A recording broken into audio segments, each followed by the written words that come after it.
So, ayun. Hi guys! Welcome back to my channel. And for today's video, ipapaliwanag ko sa inyo yung mga nangyari kahapon. So, ang nangyari kahapon kasi, nag-challenge ako. Challenge ko yung sarili ko na uminom ng 1 galon na milk tea. So, ayun. Ito na. Ito na ang hinihintay ng karamihan. Madami kasi nag-PM sa akin, lalo na yung mga kaibigan ko sa Facebook. Minayday ko kasi yun para syempre teaser kung ano yung challenge na yun. Bago lang din siguro sa kanila, sa paningin nila. Pero guys, ang tanong talaga nila sa akin kasi kung saan ko daw nabili yung 1 galon na milk tea na ganon. So, piniem ko sila isa-isa hanggang sa ang dami nang nagtatanong. So, ito i-explain ko sa inyo. Saan ko nabili yung milk tea? Clear ko lang po sa inyo, hindi ko siya nabili ng 1 galon kasi ganito yung ginawa ko. So, yesterday, I ordered 6 large cup of milk tea.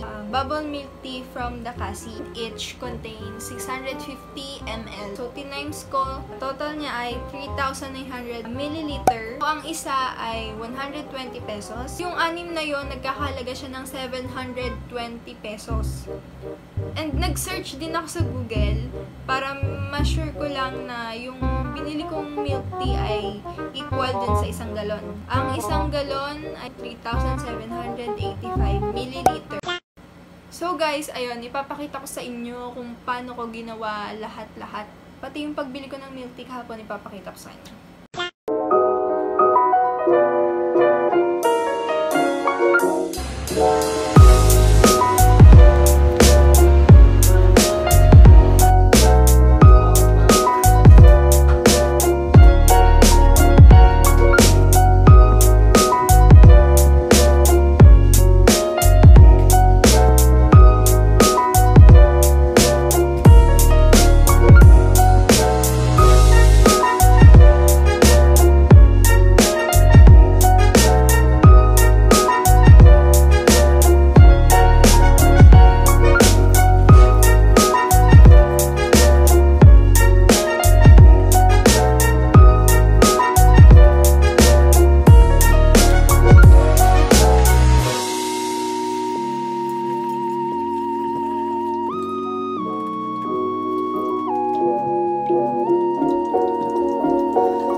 Minutes later.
Pearl na kasi, oh, pag nahalo ko. Ipit lang mo yung pearl.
Okay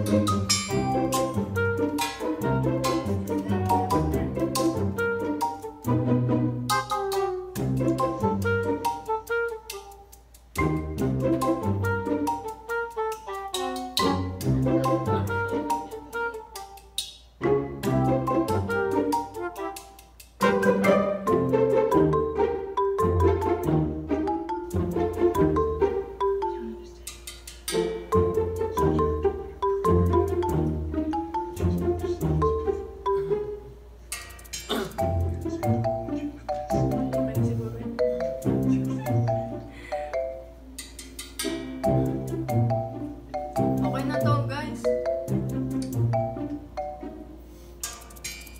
Yan o, natapos ko na. Panay pearl na lang kasi, guys. Totoo naman eh. Panay pearl lang. Pakita ko sa'yo. Kita ba? Panay pearl na lang yan. Meron siyang milk tea pang konti. Konti na lang naman. Okay. Mamaya na mag-explain. Kaya ko!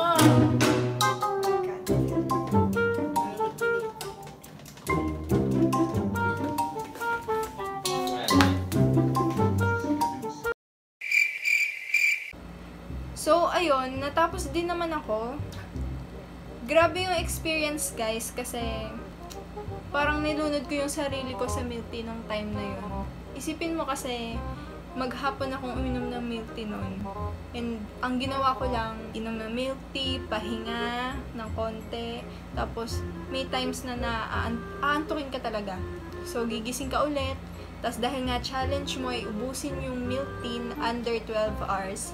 So, ayun, paikot-ikot lang yung... So, paliwanag ko lang din sa inyo kung bakit may marka yung isang galon ko. Kasi ganito yung ginawa ko nung una. 1 PM kasi ako nag-start. So, palatandaan ko yun para malaman nyo na anong oras ako nag-start and ganun kadami yung laman ng milk tea.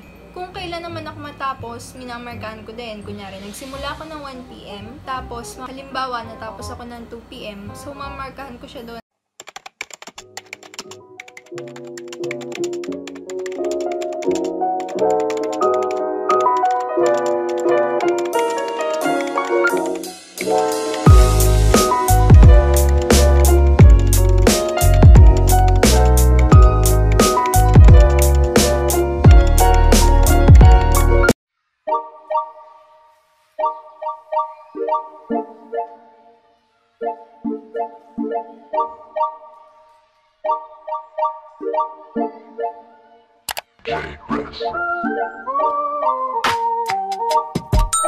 Rest.